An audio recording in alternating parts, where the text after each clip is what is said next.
Effectivement, la bonne question, c'est de se poser à qui profite le crime.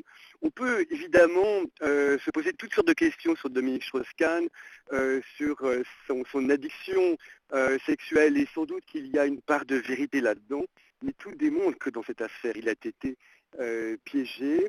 Et la question qui se pose après ça, évidemment, c'est de savoir jusqu'à quel niveau il est tombé ou il s'est engouffré dans ce piège. Mais on voit très bien que cela profite à l'économie américaine qui est aujourd'hui moribonde. Les États-Unis sont à la limite de la faillite.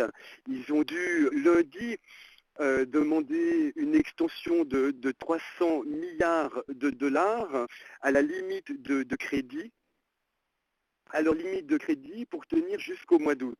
Et évidemment, les Américains ont un intérêt dans cette guerre économique, c'est de faire tomber l'euro.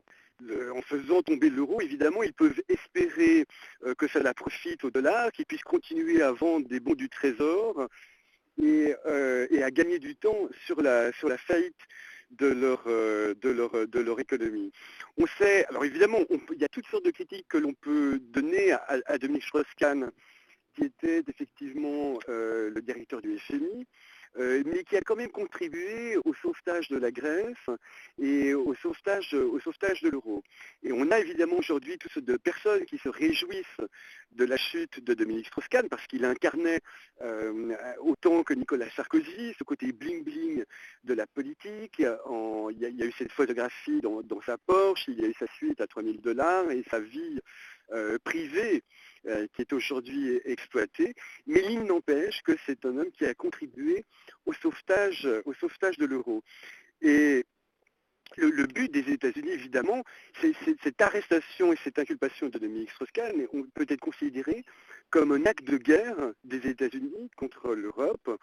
Et les Européens auraient tort de se réjouir, et même ceux qui voudraient que des États européens retrouvent leur souveraineté économique et monétaire ont tort de se réjouir parce qu'une chute brutale de l'euro ne bénéficiera pas à ces États économiques européens. Au contraire, c'est une série de catastrophes qui peuvent mener jusqu'à la déstabilisation totale du continent.